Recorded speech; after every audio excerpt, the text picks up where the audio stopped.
একটা কথাও আমি কাল্পনিক আপনাদের সামনে বলবো না। নিজেরে নিজে প্রশ্ন করেন, নবী রাসূলগণ গুনাহ করে নাই, কিন্তু আল্লাহ কোন নবীর পরীক্ষা ছাড়া ছেড়ে দেয় নাই। তাহলে নবীদেরকে পরীক্ষা ছাড়া আল্লাহ ছেড়ে না দেয়, তোমারে আমার ছেড়ে দেব। আল্লাহ পরীক্ষায় উত্তীর্ণ না হইলে আমি কিন্তু ছেড়ে দিব না। এমন কোন নবী নাই যেই নবীর আল্লাহ পরীক্ষা করে নাই। আদম নবীরে 350 বছর আল্লাহ কাঁদছে। আদম নবী 350 বছর আল্লাহ কাঁদছে, এত কান্না কাঁদছে, এত কান্না কাঁদছে, চোখ দিয়া দাগ পড়ে গেছে রে। এত কান্না কাঁদলো, শুধু একটা ফল শয়তানের দুখায় পড়ে, ফলটা খাওয়ার কারণে জান্নাত থেকে দুনিয়ায় বাহির করে দিল। চিরস্থায়ী জান্নাতে আমাদের আব্বা আম্মা ছিল গো। আদম নবী আমাদের আব্বা, হাওয়া আলাইহিস সালাম আমাদের আম্মা। আব্বা এবং আম্মাকে শয়তান ধোঁকা দিল, এমন ভাবে ধোঁকা দিল যে আল্লাহ নিষেধ করার পর শয়তান ধোঁকা দিয়া ফল খাওয়াইয়া চিরস্থায়ী জান্নাত থেকে ক্ষণস্থায়ী দুনিয়া নামক জায়গায় পাঠায়া দিছে।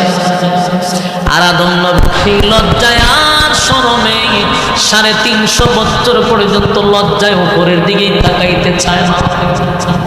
আর বলে, মালিক কি ভুল করলাম গো, শয়তানের দুখায় পরে ফল খাইলাম। নিষেধ করার পর আমরা ভুলের মধ্যে পড়ে গেছি। একদিন, 2 দিন নয়, 350 বছর কান্নার পরেও আদম নবী ক্ষমার ঘোষণা পায় না। একটা সময় আদম নবী চিন্তায় পড়ে গেল, এত কান্না কান্দি, এত মালিকের কাছে প্রার্থনা করি, কিন্তু মালিক এখনো ঘোষণা দেয় না। একটা সময় বলে, মালিক আর কত কাঁদবো, আপনার কাছে মাপ চাই। শয়তানের ওয়াসওয়াসায় পড়ে গেছিল আমার বিবি, তারে ফল খাওয়াইয়া চিরস্থায়ী জান্নাত হারাইলাম, ক্ষণস্থায়ী দুনিয়ায় আসলাম। আল্লাহ, আমি যেদিন চক্ষু খুলে আপনার সর্বপ্রথম যেদিন আমার ভিতর আপনি রূহ দিলেন, আমিও তাকাইলাম, তাকায়া দেখি আরশের নিচে 2টা নাম একত্রিত। আপনার নামের পাশে আরেকটা নাম দেখা যায়, মুহাম্মাদুর রাসূলুল্লাহ।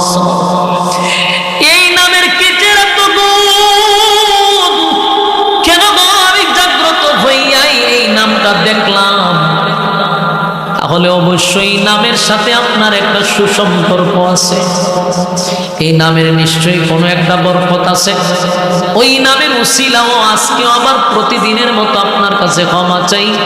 ওই নামটা যদি আপনার কোনো প্রিয় বস্তু হয়, কোনো প্রিয় ব্যক্তি হয়, ওই নামের উসিলায় আমি আদম রে আপনি ক্ষমা করে দেন। আল্লাহ রাব্বুল আলামিন সাথে সাথে সাথে সাথে ক্ষমার ঘোষণা দিয়া দিল, জিবরাইল রে পাঠায়া দিল, আদম রে 350 বছর কানলি, এমন একটা নাম আজকে উচ্চারণ করলি যেই নামের সাথে আমার গভীর সম্পর্ক। আমি আল্লাহ আমার বন্ধুর নামের খাতিরে আমি আদম তরে মাফ করে দিলাম, তোর বিবিরও মাফ করে দিলাম। সুবহানাল্লাহ। আল্লাহ রাব্বুল আলামিন পরীক্ষা নিছে, পরীক্ষা ছাড়া কোন নবীরে ছাড় দেয় নাই। নূহ আলাইহিস সালাতু ওয়াস সালাম একদিন নয় গো, 950 বছর। চিন্তা করেন কয় বছর? আরো জোরে, 9.5 বছর, 950 বছর, 950 বছর পর্যন্ত দিনের দাওয়াত দিল। মানুষের দ্বারে দ্বারে কালেমার দাওয়াত দেয়, কিন্তু কালেমা উম্মতরা পড়ে না। নূহ পয়গম্বর মানুষের দ্বারে দ্বারে কালেমার দাওয়াত লইয়া যায়, কিন্তু নূহ পয়গম্বরকে মানুষ পিছন দিয়া ঢিল মারে, পাথর মারে। হাইরে কান্না, নূহ পয়গম্বর কাঁদছে। একদিন নয়, 950 বছর নূহ পয়গম্বর বলে কাঁদছে। এত মায়ের মারছে বেঈমানেরা, নূহ পয়গম্বরকে রক্তাক্ত করছে, মারছে। এরপর পয়গম্বর কালেমার দাওয়াত দেওয়া বন্ধ করলো না। কয়েকজন মানুষ কালেমা পড়ছে, 900 বছরের 40 জনের মতো কালেমা পড়ছে।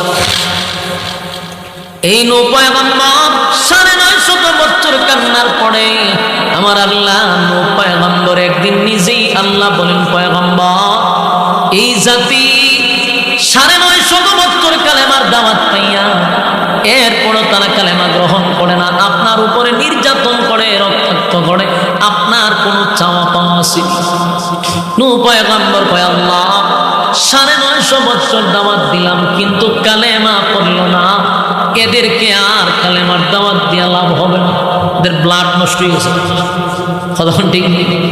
কিছু মানুষ দেখবেন এরা ইমাম সাহেব আলেমরা যতই ওয়াজ করুক কিন্তু থেরামি পড়ে, বুঝতে হবে এর ব্লাডে সমস্যা আছে। ঠিক বাড়ির দিয়ে দরজা লাগাই হইবেন না, আপনি বললে বলে আয়ো তুমি আর আমি হুজুর সুবহানাল্লাহটা হইয়া গেছে, এটা আমি মিলে খতম তালাই ওমা এখানে একটা বাড়ির তেরে এখানে একটা এখানে হইতি, আমি কি বেঠিক কথা কইছি? কিরম লোক তেরা লোক আছে গ্রামে আছে, আপনারা জানেন না, আমার কাছে আছে। এরা যতই বোঝায় হ্যাঁ তেরামি, এরা কোরআন দিয়া বোঝায় না তেরামি, এরা যতই বোঝায় সে বুঝতে চায় না। বুঝতে হবে ব্লাডের সমস্যা।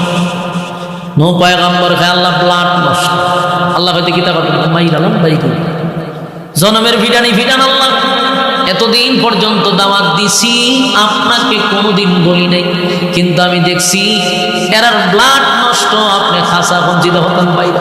আল্লাহ বাইরিতাম না, একবারে শেষ হয়ে গেল। হয় আল্লাহ আপনি ধ্বংস করে, আল্লাহ হয় তাহলে ফোন প্রস্তুত থাকতো সব করে ধ্বংস করে, মানে ফানি দিয়া সব ধ্বংস করে গেছে, জায়গা সাইজ করে গেছে। নূহ পয়গম্বর একদিন দুই দিন নয় 950 বছর দাওয়াত দিয়া তারপরে উম্মতের জন্য আল্লাহর কাছে বলছে যে আল্লাহর ব্লাড নষ্ট, নেক্সট জেনারেশন যেন নষ্ট না হইলে এরা নষ্ট করে। নূহ পয়গম্বরও কাঁদছে, আদম নবীও কাঁদছে, অসংখ্য নবীদের ইতিহাস। জাকারিয়া নবীরে তো দুই দিকে দুই ভাগ করে গেছে, উম্মতেরা খরাত দিয়া 2 টুকরা করে গেছে। চিন্তা করে নবী মেরে নিছে যে কি পরিমাণ বিয়াদব, চিন্তা করছেন নি আপনারা? জাকারিয়া নবীও দিনের দাওয়াত দিছে কিন্তু কালেমা পড়ে না, উল্টা দাওয়াত দিতে গেলে দৌড়ায় লাড়ি লিয়া দৌড়ে নবীরে দৌড়ে, কত বড় খারাপ এটা। একবার জাকারিয়া নবী দিনের দাওয়াত দিতে গিয়া লাঠি সোটা লইয়া জাকারিয়া নবীরে দৌড়ায়।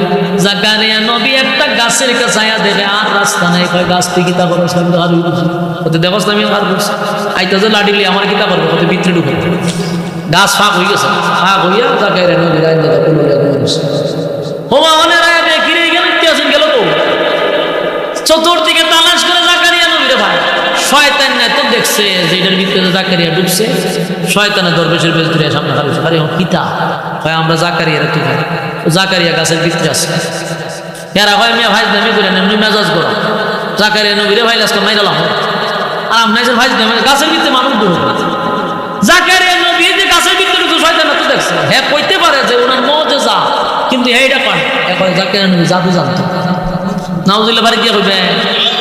আচ্ছা আমি কি বাউন্ডারি ওয়াজ করতেছি না মমি সিং বলছি বাউন্ডারিয়া কেমনে কইতা ভাবনার মানুষের মতো আমার লাগতেছে আজকাল।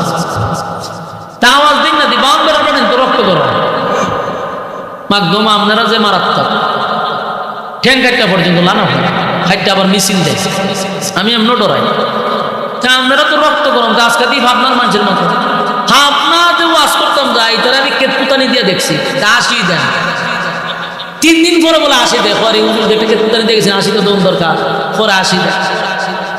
তৈলি তালের মানুষ আল্লাহ আল্লাহ ওয়াজ করার কোনো রকম চোখ বুঝছে আমি মনে করি আমার সামনে কেউ নেই, এমনি চোখ বুঝতে মানুষ হাজার হাজার মানুষের সমাজ, কিন্তু কোনো লাভ গুতা দিলেও কথা তো এর সামনে ওয়াজ করি না, খবর জিয়ারত করি, সব ফিরে মুর্দা বানায় খবর জিয়ারত করে।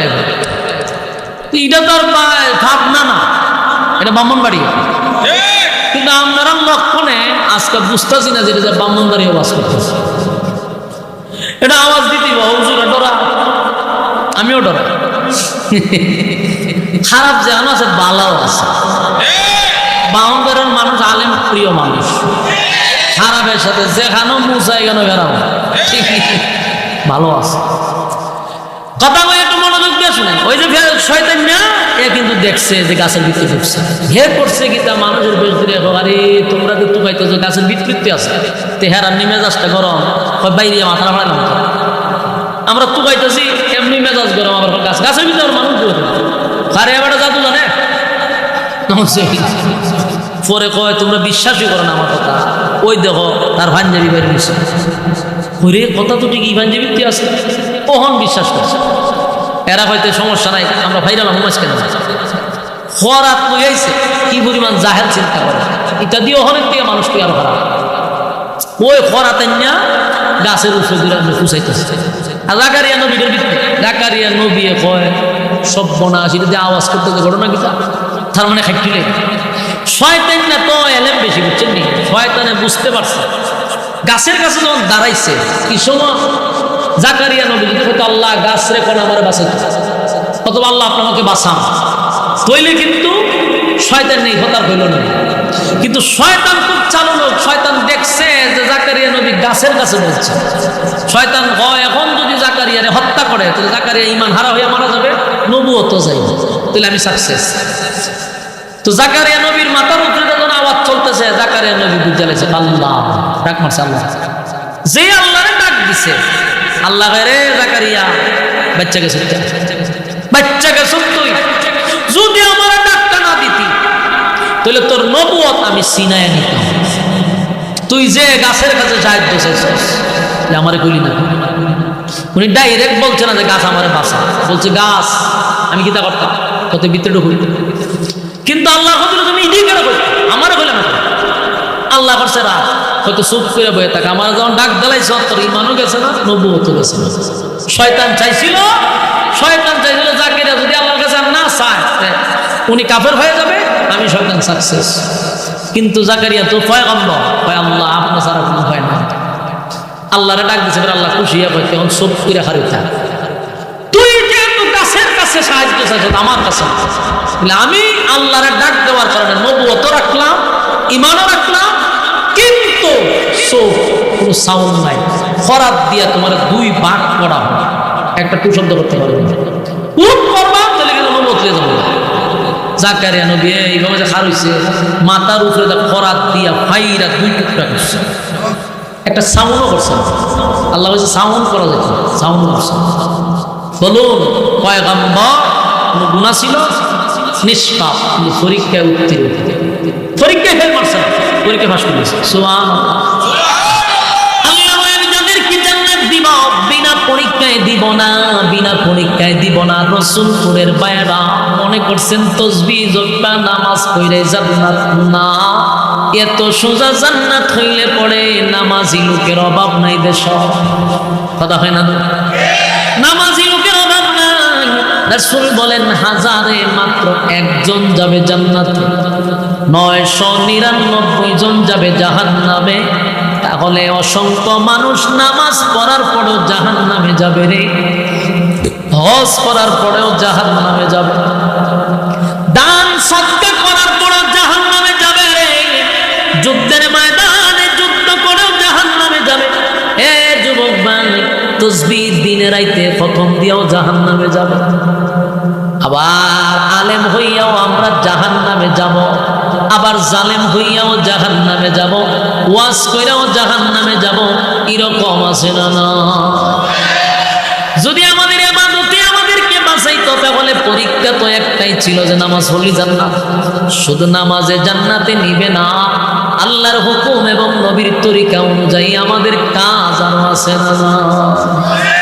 আমার যুবক ভাই, এক নাম্বার হলো পরীক্ষায় উত্তীর্ণ হতে হবে। পরীক্ষা আসবে, পরীক্ষা আসবে, কোন সময় আমার আল্লাহ আপনারে টাকা দিবে, দিয়ে পরীক্ষা করবে, কথা হয় না? টাকা দিয়ে পরীক্ষা করে। কিন্তু আমাদের দেশের অনেক মানুষ আমাদের কাছে দোয়া করে কিতা দোয়া করতাম, দিছে আল্লাহ দিছে, জন্মের দেওয়া দিছে, শেষ হইতে না হুজুর যেই দেওয়া দিছে, এ কি গর্ব অহংকার করে বলতেছে আমার যেই পরিমাণ আল্লাহ দিছে শেষ হইতে দোয়া হলো। হ্যাঁ জানে না এর দিয়া আল্লাহ পরীক্ষা করেছে, কথা হয় না? টাকা দিয়েও মালিক পরীক্ষা করে, কথা হয় না? টাকা দিয়েও মালিক পরীক্ষা করে গো, টাকা দিয়া পরীক্ষা করে। টাকা কোন দিকে ব্যয় করো, এটার হিসাব আল্লাহর কাছে দিতে হবে, কথা হয় না? টাকার হিসাব দিতে হবে, এত টাকা কোথায় ব্যয় করো। ঢাকায় 10টা বাড়ি, ব্রাহ্মণবাড়িয়ায় বাড়ি, এরপরে দেশে হয় না, বিদেশে গিয়া বেগম ভরায় বাড়ি, আছে না? না, টাকার বস্তা লয়া লয়া দেশের বাইরে যায়। আল্লাহ যে টাকা দিয়া পরীক্ষা করে, বান্দা তোর বুঝার দরকার আছে না? না, আল্লাহ বলেন কোন সময় ক্ষমতা দিব, চেয়ারে বসাইয়া ক্ষমতা পরীক্ষা করে, এমপি বানাইয়া পরীক্ষা করে, দেশের রাষ্ট্রনায়ক বানাইয়াও পরীক্ষা করে। যুবক ভাইরা আমার, কিয়ামতের ময়দানে মানুষগুলি যখন আবার পুনরায় দাঁড়াবে উলঙ্গ অবস্থায় হাসরের মাঠে বিচারের দিনে, যেদিন আল্লাহ নিজেই হবে বিচারক, সেদিন আমার আল্লাহ বিচারের জন্য যখন বসবে, তখন কয়েকটা দলে মানুষ বাঁধবে। কিছু শ্রেণীর মানুষকে আল্লাহ জিজ্ঞাসা করবে, কিরে 60 বছর 70 বছর আমি হায়াত দিলাম, এই হায়াতগুলি পাইয়া আমি আল্লাহর গুনাহমি কেন করলি না, আমি আল্লাহর হুকুম কেন মানলি না, আমার বন্ধুর তরিকায় কেন চললি না? উত্তর দে কি জানেননি? গো আল্লাহ, আমি তো চেয়ারম্যান আছি। কিতা ছিল? আমি তো একজন প্রতিনিধি ছিলাম, আমার প্রচন্ড ব্যস্ততা ছিল, প্রচুর ব্যস্ত ছিলাম। আমি ব্যস্ত হওয়ার কারণে আমি আপনার গোলামি করতে পারি নাই। আল্লাহ, আমি তো এমপি ছিলাম, আল্লাহ আমি মন্ত্রী ছিলাম, আল্লাহ আমি প্রেসিডেন্ট ছিলাম, তাই তো আপনার গোলামি করতে পারি নাই। প্রতিনিধি আল্লাহ বানাইছে, এর লিগে গোলামি করতে পারছে না, খুব ব্যস্ত, খুব ব্যস্ত। আল্লাহ কয়, তাই না? কি বলা হয়, তুই কি বেশি ব্যস্ত আসলি? ও মন্ত্রী আসলে দাঁড়ায় না, দাঁড়ায়। আল্লাহ বললেন, সুলাইমান কোথায়? হ্যাঁ, সুলাইমান পয়গম্বর আমার কাছে আসো। উনি হলেন সুলাইমান। চিনসনি? আল্লাহ চিনবে, চিনবে কেমন? আকাম কোয়াম করস কেন? সারা জীবন আকাম কোয়াম করছো, চিনবেন কেমন? এগুলো আমার পয়গম্বর সুলাইমান নবী। হ্যাঁ, সুলাইমান নবী, বলো তোমার আমি কত বড় রাজত্ব দিছিলাম? সুলাইমান নবী ভাই, আল্লাহ আপনার আসমানের নিচে যত জায়গা, সব জায়গার বাদশা আমি সুলাইমান রে বানাইছে। একটা দেশ না, আসমানের নিচে যত জায়গা, গোটা পৃথিবীর রাজত্ব সুলাইমান নবীরে দিছে। শুধু মানুষের বাদশা নয় গো, সুলাইমান নবী ছিল জিন্নাতেরও বাদশা। সুলাইমান নবী মানুষের বাদশা, সাগরের মাছের বাদশা। সুলাইমান নবী পিপিলিকার বাসা বুঝত, কীট পতঙ্গের সঙ্গে কথা বলতো, পাখিরা ছিল ওনার বাদশা। এত বড় রাজত্ব পাইয়া এত ব্যস্ত গোটা পৃথিবীর বাদশা। শুধু এখানেই নয়, সুলাইমান নবীর বউ ছিল কমপক্ষে 300 জন। আপনার আওয়াজে বোঝা যায় যে 300 তো ব্যাপার না।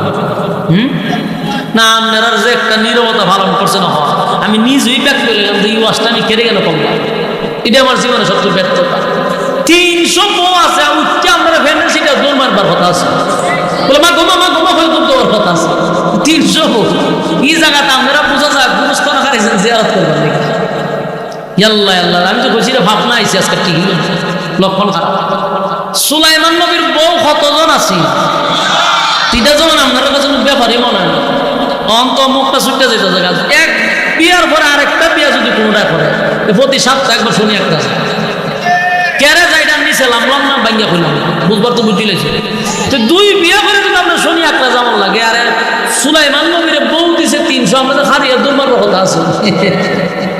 তাহলে 300 বউ যে দিছে, এই বউগুলোর সময় যেমন লাগছে নি?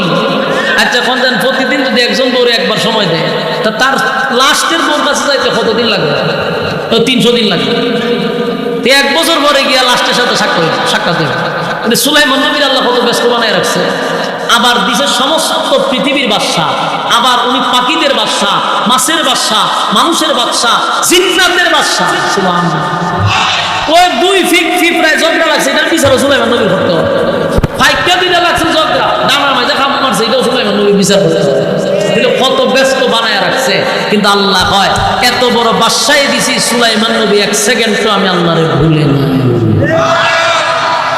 কিয়ামতের কাঠিল ময়দানে আপনি আল্লাহর সামনে দাঁড়ায় বলবেন, মালিক আমি তো দেশের প্রেসিডেন্ট ছিলাম, আল্লাহ আমার জুকারলের বাইরে, তুই আমারে প্রধানমন্ত্রীর দোহাই দিয়া ইবাদত বাদ দিছ।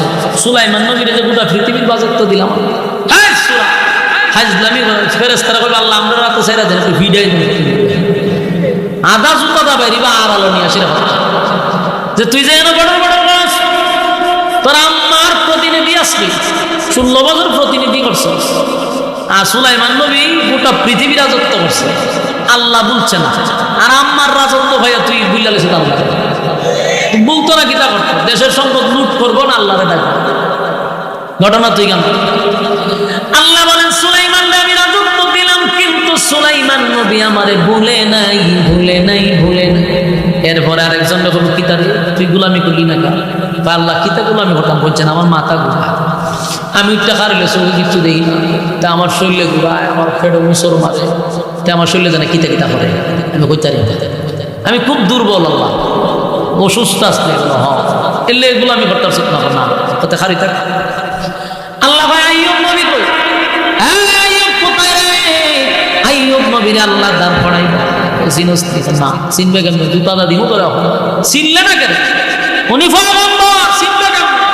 তুই তো দেশের সম্পদ বাহিরে নেওয়ার সিদ্ধান্ত নিস, তুই কি নবী চিনার চিন্তা আছিস? আল্লাহ জুতা দেন আমার, বাস্তব না বাস্তব? আল্লাহ কয় উনি একজন পয়গম্বর, তুই যে তোর ফেটের বেদনা তোর মাথার বেদনা এটা একটা রূপ তুই বানাইছস, তোর মাথা ঘুরা এলে আবাদত করতে না। আমার এই আইয়ুব নবীরে আমি রাজত্ব দিছিলাম, বাদশা বানাইছিলাম, বাদশা রাজত্ব দিলাম আমি। শুধু রাজত্ব নয়, দেশের বাদশা ছিল এবং সুলাইমান নবীর আল্লাহ অটল সম্পত্তিও দিছিল। কিন্তু সুলাইমান নবী রাজা বাদশা হইয়া আল্লাহরে ভুলে না। আল্লাহ একদিন কয় ফেরেশতারা দেখছো নি আমার আইয়ুব আমার একটা সেকেন্ডের লেগে ভুলে না। কি কথা বলতো শয়তান, শয়তান না হয় আল্লাহ দেখছি তা বহুত দেখছি। আল্লাহ হয় কিতা দেখছো? হয়তো সুখে থাকলেও বলি ডাকে আইয়ুব নবীর একটা বিপদে ভালায় দেখেন না আপনি কিতা বলে। আল্লাহ হয় আমার আইয়ুব নবী বিপদে পড়লেও আমারে ডাকবো, না না না ডাকতো না।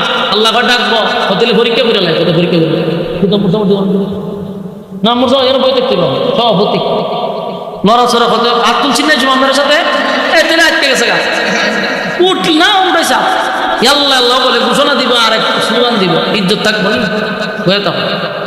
মহব্বতের মানুষ বই লড়াচড়া নাই, এখন চুপ করে বইতে হবে।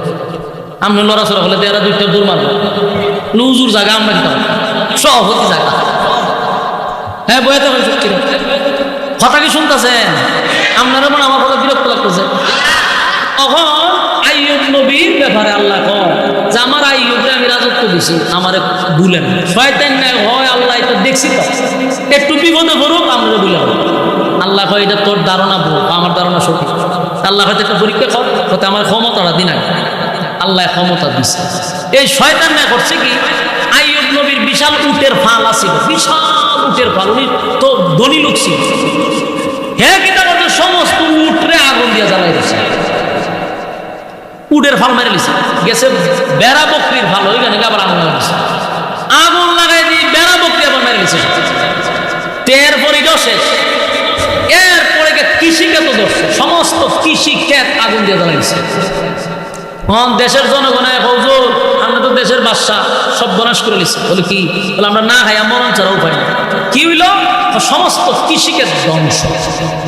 আইয়ুব নবী কয় হুন আল্লাহর দেওয়া দন আল্লাহ নিছে, মাঝখানে আমাদের কোনো অভিযোগ নাই। সুবহানাল্লাহ। আইয়ুব নবী কিন্তু পরীক্ষা চলতেছে, শয়তানে কিন্তু পরীক্ষা তো নিছে, কিন্তু আইয়ুব নবী কয় কি আল্লাহর দেওয়া দন আল্লাহ নিছে, আমার অভিযোগ নেই। শয়তানে কয় সর্বনাশ আমি ফেল করলে তো চলবে না। শয়তান না করছে কি আইয়ুব নবীর কাছে আইয়ুব নবীর কাছে গেছে, আইয়ুব নবী আর সান্ত্বনা দিতেছে যে তোমরা যে কৃষি গেছে অসুবিধা নাই, শুকরিয়া আদায় করো, 3 বছরের রিজার্ভ আছে এখনো ফান্ডে, খাইতে পারবা। শয়তান না উঞ্চিনি উইন্যাগে রিজার্ভ ফান্ড আগুন লাগাই দিছে, খাওয়াই দিবা লাগে। তখন দেশের জনগণ কিতা করবো, সব আন্দোলন নামছে, রিজার্ভ শেষ। এখন আইয়ুব নবী সর্বনাশ পরীক্ষা শুরু হয়েছে আমার। হয় আল্লাহ আপনি দিচ্ছেন, আপনি দিচ্ছেন, কোনো অভিযোগ নাই আমার, আমি শুকরিয়া আদায় করতেছি। সুবহানাল্লাহ। শয়তান না এখানে ব্যর্থ, কোনোভাবে আইয়ুব নবীর আল্লাহকে সরাইতে পারে। হে কত বড় শয়তান, হে গিয়া ওনার 7টা ছেলে আছে 7টারে মেরে নিছে মাইরা এখন সন্তান মেরলাম। তাও দেখছে যে আইয়ুব নবী আল্লাহ থেকে সরে। আইয়ুব নবীর কাছে হুজুর ঘটনা ঘটছে কি তা? আপনি 7টা ছেলে জাগাচ্ছে, একটা বাবার 7টা ছেলে মারা গেছে। আইয়ুব নবী আল্লাহর দন আল্লাহ দিছে, আল্লাহ দিছে, আমার কোনো অভিযোগ নাই। সুবহানাল্লাহ। শয়তানের সামরি পুরা গরম, কোনো বামে আর সহ্য করতে পারতেছে। শেষে কয় আল্লাহ আর একটা কাজ বলছে আমি পরিচিতা কয় তখন তো যা করছি, এখন আর একটা অ্যাকশন নিতে দিব, ওনার শরীরে অচেনা রূপ দিতে দিব, যেটার কারণে উনি সহ্য না করতে পারে আমরা ভুলে যাবেন। এরপরে ওনার শরীরে এক ধরনের বাতাস দিল, এর দ্বারা ওনার শরীর ফুলে গেছে, এখানে বসন্তের মতো গর্ত হয়ে গেছে। এইভাবে যখন শরীরের মধ্যে বিভিন্ন ধরনের বড় বড় গর্ত হওয়া শুরু হইল, আইয়ুব নবীর শরীর থেকে এখান থেকে এক ধরনের দুর্গন্ধ বাইরে হইতেছে। উনার বউ ছিল 60 জন, এর মধ্যে 3 বউর উনার এই অবস্থা দেখতে 3 জন বাকছে।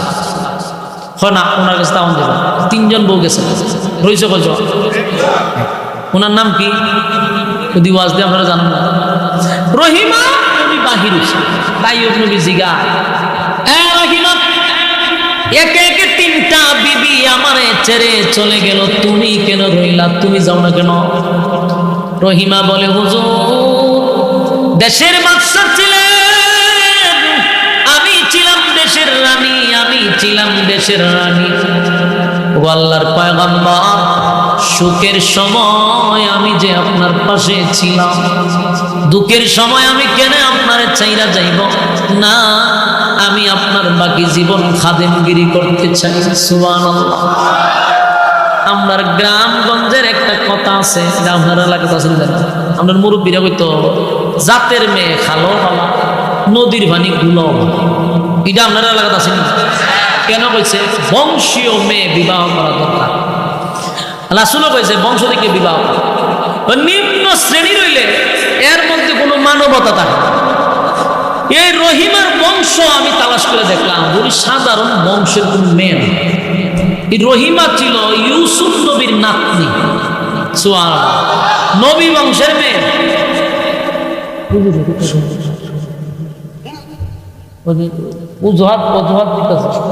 আমরা গুদা গাড়া আরেকজন গাড়া বর করছি নি, শয়তানের ওয়াজ করতে গিয়ে ফোন আন্দা বর করে বলেছে কারে কিতা করবে। হ্যাঁ আচ্ছা না, বহুত চেষ্টা করছি। আচ্ছা আচ্ছা জানি মাঝখান আমরা ডিস্টার্ব করে লাভ জানি, আপনারা দেখি আমাদের চাই রয়েছেন আমার ভাই বাদ দিয়ে বলে সভাপতি চেঞ্জ হয়েছে।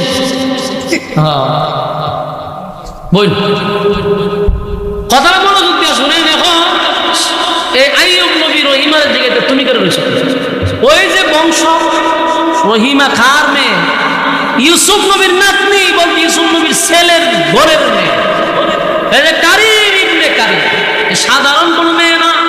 আগের 3 জন গেছে, এখন রহিমা রয়েছে। রহিমা সাধারণ কোন মেয়ে নয়, কিতাবে লেখছে রহিমা বিশ্ব সুন্দরী ছিল। আমরা দুইটা জানো ইউসুফ নবীর আল্লাহ পৃথিবীর অর্ধেক সুন্দর ছিল, ইউসুফ নবীর ছেলের ঘরে মেয়ে হইলে কেমন হবে, এটা আগুন হইত না। এই জন্য তখন তার বিশ্ব সুন্দর। আবার রহিমা বাদশার বউ মানে রানী, আবার হইল বিশ্ব সুন্দরী, কোন দিক দিয়া রহিমা কমতি নাই। কিন্তু এমন স্বামীরে চাইরা রহিমা যায় না। আরো যে 3 জন গেছে রাত থেকে আরো বেশি সুন্দর, মানে বিশ্ব সুন্দর। এই বউ 3টা আছে, এগুলা কাছে দাঁড়াও নাই, কিন্তু রহিমা যায় না। ওই যে বংশ। আইয়ুব নবী বলে, বিবি রে, আমার কাছে কেউ আসতে চায় না, এমন এক রোগ হইছে, মানুষ আমার কাছ থেকে দূরে চলে যা। তুমি আমার পাশে হয়, আমি আপনার খেদমত করতে চাই। দুঃখের সময় যদি না থাকি, সুখের সময় তো আপনার পাশেই ছিলাম। সুবহানাল্লাহ। আমার মা বোনদেরকে বলি, অনেক স্বামীরা বিদেশ থেকে টাকা পাঠায়, কিন্তু টাকা যতদিন থাকে, জমজমাট যতদিন থাকে, বউয়ের ভালোবাসাও থাকে। স্বামীর একটা ফাওয়াত ভাঙ্গা যদি ঘরে বসে থাকে, ইনকাম নাই, কামাই নাই, বউয়ে খতম ভরে মারা দেয়, নাহলে জিনিসপত্র বাইরে ভেঙে যায়। কতক্ষণ করে কয়, গীতা তোমার চেহারা দিকার ক্ষত থাকতা, তার মানে বুঝাইল যে তোমার ইনকাম নাই, তুমি ওকে। এই জন্য আল্লাহ নবী বলেন, এই আইয়ুব নবীর বিবি রহিমা পৃথিবীর মহিলাদের জন্য একটা এক্সাম্পল। সুবহানাল্লাহ। বিশ্ব সুন্দরী রহিমা আইয়ুব নবীর এই অবস্থার থেকে বিদায় নেয় নাই। এমনকি গ্রামের মানুষ একদিন সব লাঠি সুটা লইয়া আইসের আইয়ুব নবীর কাছে, আয়া কই, হুজুর আপনি দেশের বাদশা ছিলেন, দেশ তো শেষ, সব শেষ, আমরা না খাই মরতেছি, এর মধ্যে আপনার ওই যে রূপ, আমরা আপনারা দেখতাম সে, আপনার দেশ ছাইরা অন্য কোথাও ছিলাম, কতটুক হৃদয় বিদার, তাই আপনি গ্রামে থাকতে পারবেন না, রহিমারে গ্রামের লোকেরা হুমকি দিছে, ও রহিমা, আগামী কালকে যদি তুমি আর তোমার স্বামীরে আমরা গ্রামে দেখি, তাহলে তোমার স্বামীরে জিন্দা কবর দিব না, নাউজুবিল্লাহ, আর তোমার উপরে আক্রমণ করব। রহিমা ভয় পাইছে, কারণ উনি আল্লাহর পয়গম্বরের বউ, আবার বিশ্ব সুন্দরী, হুমকিটা বড় ভয়ানক। রহিমা রাত্রের বেলায় চোখের পানিগুলো ছেড়ে দিয়ে কান্নার বলে বলি, আমার স্বামী আল্লাহর পয়গম্বর, দেশের একজন বাদশা ছিল গো, আমার স্বামীর ছেড়ে তো আমি যেতে পারি না। আমি একটা মহিলা মানুষ, আমার শরীরে এমন শক্তি নাই যে আমার স্বামীটারে খুলে নিয়ে আমি দেশ ছাড়ব। কিন্তু গ্রামের মানুষ হুমকি দিছে রে, গ্রামে থাকতে পারবেন না। তাই বাধ্য হইয়া রাত্রের বেলায় স্বামীরে একটা কাপড়ের সঙ্গে বেঁধে কাঁধে করে মহিলা মানুষ 2 পা 3 পা করে করে গ্রাম ছেড়ে একটা জঙ্গলে চলে গেছে। অথচ দেশের বাদশা এবং দেশের রানী গ্রামটা ছেড়ে চলে গেল একটা জঙ্গলে। সেখানে যাওয়ার পরে এখন খানা খায় 1 সপ্তাহ 2 সপ্তাহ গেছে, কিছু রিজার্ভ খাবার ছিল, এখন খানাও নাই, পানিও নাই, খাবারও নাই। স্বামীরে লইয়া এখন জঙ্গলে কি করবে? পেটের কেনায় যদি স্বামী মারা যায় গো, আমি রহিমা আল্লাহর কাছে কি জবাব দিব? তাই রহিমা পাগল পাগল হইয়া গ্রামের ভিতরে ছুটল, গিয়া মানুষের কাছে কয়, আপনাদের বাড়ির সমস্ত কাজ আমি করে দিব, বিনিময়ে 2 মুঠো খাবার আমারে দিবে। রহিমা দেশের বাদশার বউ রানী ছিল রে, বিশ্ব সুন্দরী রহিমা স্বামীর খেদমতের জন্য মানুষের বাড়িতে কাজ নিল। সেখানে গিয়া মানুষের বাড়িতে কাজ করলে 2 মুঠো খাবার স্বামীর জন্য নিয়ে আসে, স্বামীরে খাবার খাওয়ায়, জঙ্গলের ভিতরে স্বামীর পেটের খিদা নিবারণ করে। এইভাবে কিছুদিন যাওয়ার পরে শয়তান এটাও সহ্য করতে পারলো না। শয়তান মানুষের সুরত ধরে মানুষের কাছে গিয়া কয়, তোমরা জানোনি কারে তোমরা জায়গা দিছ, কারে দিয়া তোমরা কাজ করাও? উনি হলেন আইয়ুব নবীর বউ, যাকে আমরা গ্রাম থেকে বাহির করে দিয়েছি। ওই রোগে আক্রান্ত হওয়ার কারণে তোমাদের ঘরে যে কাজ করে, যদি এই রোগ তোমরা আক্রান্ত হও, তাহলে কিন্তু আমি জানি না, সতর্ক করে দিলাম। গ্রামের মানুষ কয়, সর্বনাশ, এই মহিলারে তো কাজ করতে দেওয়া হবে না। এবার রহিমাকে কাজ করতে দেয় না রে, কাজ করতে দেয় না। কিন্তু অন্যদিকে আইয়ুব নবী অসুস্থ, সহ্য করতে পারে না, আবার কাজও পায় না। রহিমা পাগলের মতো ঘুরতেছে, কেউ খাবার দেয় না, কেউ কাজ দেয় না। হাতে একটা কোরাল লইয়া জঙ্গলে লাকড়ি কাটলো, লাকড়ি বাজারে বিক্রি করে স্বামীরে খাবার দিল। এটাও শয়তান সহ্য করতে পারল না, এখানেও বাধা দিল। একদিন 2 দিন আইয়ুব নবীকে আল্লাহ 18 বছর অসুস্থতা দিছিল। কত বছর? 18টা বছর রহিমা কষ্ট করে করে করে করে খাবারের ব্যবস্থা করছে।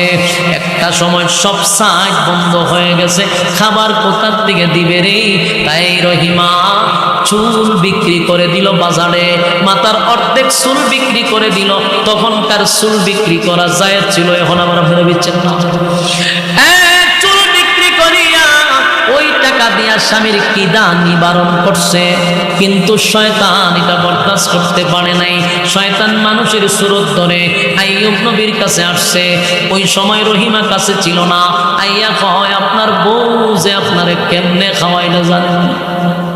হয় না, হ্যাঁ আপনারা পয়গম্বর বলে হয়, বলে আপনারা নবী বলে হয়, আপনি কি জানেন নবী হইলেন? নবী হইয়া বউয়ে যে চুরি হইরা আপনারে খাওয়ায়, সেই খাবার আপনি খাইতেছেন। নাউজুবিল্লাহ। আইয়ুব আলাইহিস সালাতু ওয়াস সালাম বলেন, না,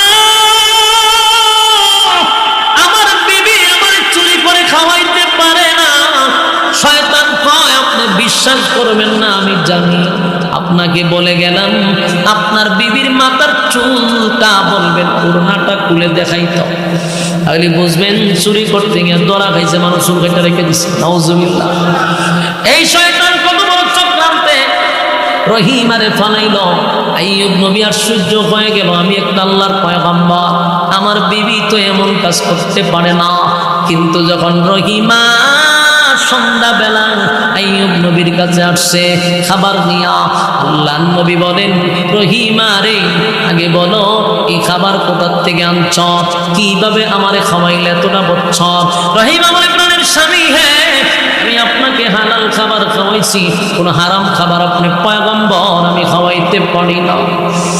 আইয়ুব নবী বলে, তা যদি সত্য হয় গো, তোমার মাথার কাপড়টা সরাও, আমি দেখতে চাই। রহিমার ভিতরে মুসুর মারছে, হাই রে আমার মাথার চুল নাই, আমার স্বামী দেখলে কলিজায় ব্যথা পাবো। এরপরে চুল সরাইতেই দেখে মাথায় চুল নাই। আইয়ুব নবীর মেজাজ গরম হয়ে গেছে, রাগান্বিত হইয়া বলল, বিবি রে, আমি একজন আল্লাহর পয়গম্বর, কেমনে গো নিজের মাথার চুল বিক্রি করে আমারে মানুষের বাড়িতে চুরি করে আমারে খাবার খাওয়াইলা, সেই খাবার আমি পয়গম্বর হইয়া খাইছি, আজকের থেকে তোমার কোনো খাবার আমি আর খাবো না, আমি এই অবস্থায় মারা যাব, তারপরও আমি পয়গম্বর হারাম খাবো না। রহিমা চোখের পানি ছেড়ে দিয়ে বলিল, প্রাণের স্বামী, আপনাকে আমি হারাম খাবার খাওয়াই নাই, আমি আপনার জন্য চুল বিক্রি করে খাবার আনছিলাম, কিন্তু এরপর আইয়ুব নবী বিশ্বাস করতে রাজি না। এমনি আইয়ুব নবী হযরত রহিমাকে বিদায় করে দিল।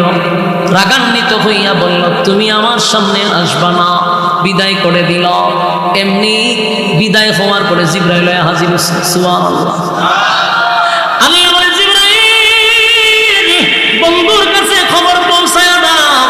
জিবরাইল বলে, আল্লাহর পয়গম্বর, কেন গো আপনি আপনার রহিমরে বিদায় করে দিলেন? রহিমা আপনাকে চুরির খাবার খাওয়ায় নাই, রহিমা আপনারে হালাল খাবার খাওয়াইছে। সুবহানাল্লাহ। আপনার বিবি হালাল খাবারের ব্যবস্থা আপনার জন্য করছে, আপনারে কোনো খারাপ খাবার খাওয়ায় না। অনর্থক আপনি রাগান্বিত হইলেন না। এলাকার একজন মুরব্বী আমার এই নিউজটা দিছে, বলে মুরব্বী না শয়তান, এটা হইলো শয়তানের খারাজি। হ্যাঁ আপনাকে দুটা দিছে। আইয়ুব নবী কই, ইন্না লিল্লাহি, এটা করলাম কি? আমার বিবি উপর আমি রাগান্বিত হইছি। আইয়ুব নবীর কাছে আবার জিবরাইল কয়, জানেন নি 18টা বছর আপনার কেমনে খাওয়াইছে? আপনার বিবি বিশ্ব সুন্দরী একজন রানী হইয়া মানুষের বাড়িতে কাজ করে, সেই টাকা দিয়ে আপনার খাবারের ব্যবস্থা করছে গো নবী। হালাল খাবার হারাম না, নিজে লাকড়ি কেটে বিক্রি করে আপনারে খাওয়াইছে। হালাল হারাম, হারাম খাবার নয়, হালাল খাবার খাওয়াইছে। আইয়ুব নবীর চোখ দিয়া পানি পড়ে আর কয়, হায় রে এমন বিবি রে, আমি এত রাগান্বিত হইলাম। কিন্তু হযরত রহিমা বিকাল বেলায় এমনি স্বামীর কাছে আবার আসছে। আইয়ুব নবী কান্দে আর বলে, বিবি রে বুঝতে পারি নাই তোমার উপরে জুলুম করছি। আল্লাহর পয়গম্বর আইয়ুব নবী বিবির কাছে বলল, বিবি রে এত কষ্ট করে আমারে তুমি খাওয়াইলা। এমনি বিবি রহিমা বলে, প্রাণের স্বামী, হ্যাঁ সুখের সময় আপনার পাশে ছিলাম, দেশের বাদশার বউ ছিলাম, আজকে আপনার এই অবস্থায় আমি রহিমা আপনাকে ছেড়ে যেতে চাই নাই। সুবহানাল্লাহ। আমি শুধু বুঝাইতে চাই, আইয়ুব আলাইহিস সালাতু ওয়াস সালাম একদিন নয় গো, একদিন নয় 18টা বছর রোগে আক্রান্ত হইয়া আল্লাহ আইয়ুব নবীর থেকে পরীক্ষা নিছে। আইয়ুব নবীর থেকে পরীক্ষা নিল। একদিন জিবরাইল আলাইহিস সালাতু ওয়াস সালাম আইয়ুব নবীর কাছে এসে বসছে, বইসা সালাম দিছে, কিন্তু আইয়ুব নবী সালামের উত্তর দেয় না। অনেকক্ষণ পরে আইয়ুব নবী সালামের উত্তর দিল। জিবরাইল আলাইহিস সালাতু ওয়াস সালাম অবাক হয়ে গেল, আমি জিবরাইল আল্লাহর পয়গম্বরকে সালাম দিলাম, এত দেরিতে কেন সালামের উত্তরটা দিল রে? আইয়ুব নবী বলেন, জিবরাইল আমি তো আপনার সালামের উত্তরটা অনেক দেরিতে দিছি, আপনি কি মাইন্ড করছেন? জিবরাইল কয়, অবশ্যই আমি মাইন্ড করছি, কারণ আপনি একজন পয়গম্বর হইয়া সালামের উত্তর যদি এত দেরি করেন উম্মত কি করবে? আইয়ুব নবী বলেন, ভাই জিবরাইল সালামের উত্তরটা দেরি হইছে কেন জানো? তুমি যখন আমারে সালাম দিছ, আমার মুখের ভিতরে আল্লাহর দুইজন মেহমান খাবার খাইতেছিল। আমি যদি জিহ্বাটা লড়াইয়া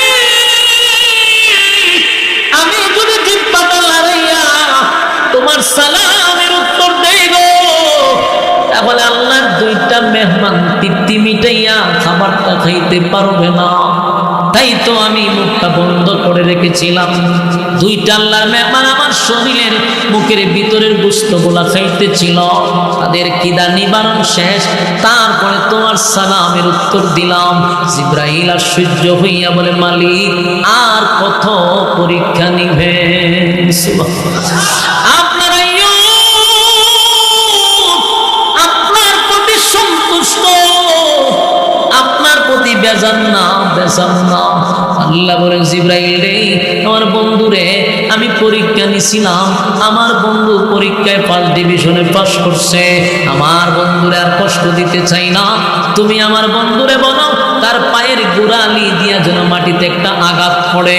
আল্লাহর পয়গম্বরকে জিবরাইল বলেন, হুজুর আপনার পায়ের গোড়ালি দিয়া আপনি মাটিতে একটু আঘাত করেন, এমনি আইয়ুব নবীর চোখ দিয়া পানি পড়া শুরু হয়ে গেছে।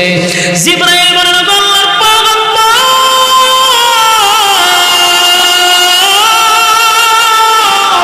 আমি আপনাকে বললাম মাটিতে আঘাত করার জন্য, কেন কান্দেন গো, কেন কান্দেন, কেন কান্দেন, কেন কান্দেন? আইয়ুব নবী বলেন, ভাই জিবরাইল 18 বছর ধরে আমারে পোকায় কামড়াইল, আমার শরীরে এত বড় রোগ হইল, আমি কোনোদিন আল্লাহর প্রতি অসন্তুষ্ট না, আল্লাহ দিছে, আল্লাহ নিছে, কোনো অভিযোগ নাই, অভিযোগ নাই, কিন্তু আমি একদিনও কান্দি নাই, আমার শরীরে পোকায় কামড়াইছে, আমি আল্লাহর কাছে বিচার দিই নাই, আমি কোনোদিন চোখের পানি ফালাই নাই। আজকে আমার মালিক আমারে অর্ডার করছে,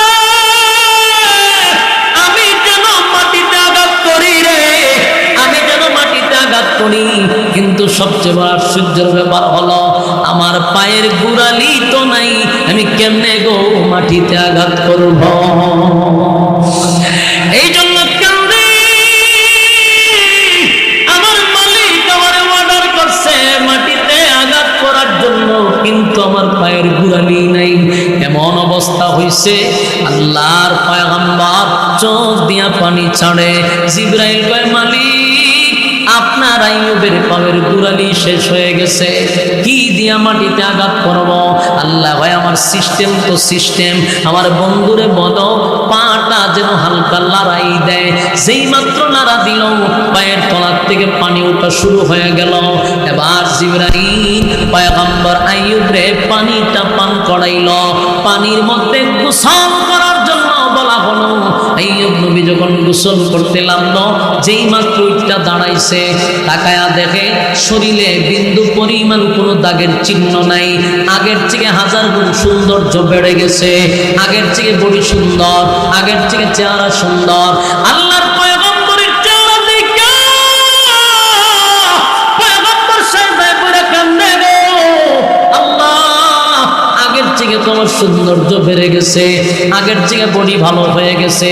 অন্যদিকে রহিমা খাবারের সন্ধানে ছিল, সন্ধ্যাবেলায় এসে দেখে একজন সুঠাম দেহের অধিকারী সুন্দর চেহারার লোক দাঁড়ায় আছে। রহিমা একটা চিৎকার দিয়া বেহুশ হয়ে গেছে, মনে করছে বেগানা কোনো পুরুষ দাঁড়ায় আছে। আইয়ুব নবী বলেন, রহিমা আমি কোনো বেগানা নয় গো, তোমার স্বামী আইয়ুব তোমার সামনে দাঁড়ায় আছে। হযরত রহিমা চিৎকার দিয়া কয়, প্রাণের স্বামী হে, আপনার শরীরে একটা স্পট নাই, আগের থেকে সৌন্দর্য আপনার বেড়ে গেছে। এমনি আইয়ুব নবী বলেন, রহিমা গো, আমার মালিক আমারে পরীক্ষা করছিল, আমি পরীক্ষায় নাকি পাশ হয়ে গেছি, তাই আল্লাহ আগের চেয়ে আমার সব কিছু ফিরাইয়া দিছে, রাজত্ব ফিরাইয়া দিছে, আল্লাহ ধন সম্পদ বাড়াইয়া দিছে, দেশের বাদশা আবারও আইয়ুব নবীরে বানায়া দিছে। জোরে কোন সুবহান। একটা জবান বন্ধ রাখবেন না, আল্লাহু আকবার।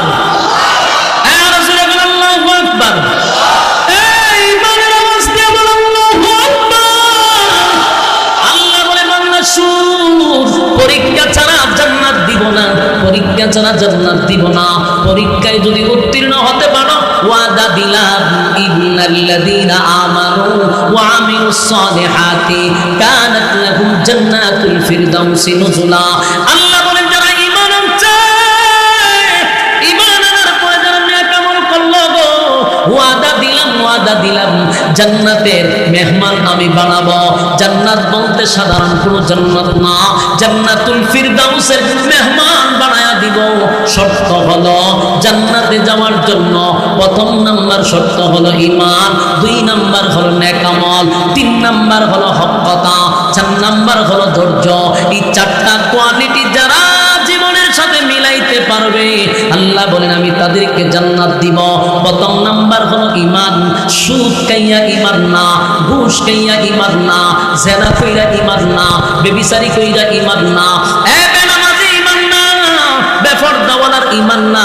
ঈমান আনতে হবে সাহাবায়ে কেরামদের মতো, ঈমানদার ঈমানের মতো থাকতে হবে। জীবন দিবেন ঈমানের জন্য, কিন্তু ঈমান বিক্রি করা যাবে না। ঈমানের জন্য জীবন দিব, কিন্তু ঈমান দিব না। ঈমানদারের কাছে সবচেয়ে বড় সম্পদ হলো ঈমান, কথা হয় না? ঈমান বিক্রি করা যাবে না। সম্পদের জন্য ঈমান বিক্রি করা যাবে না, রাজত্বের জন্য ঈমান বিক্রি করা যাবে না।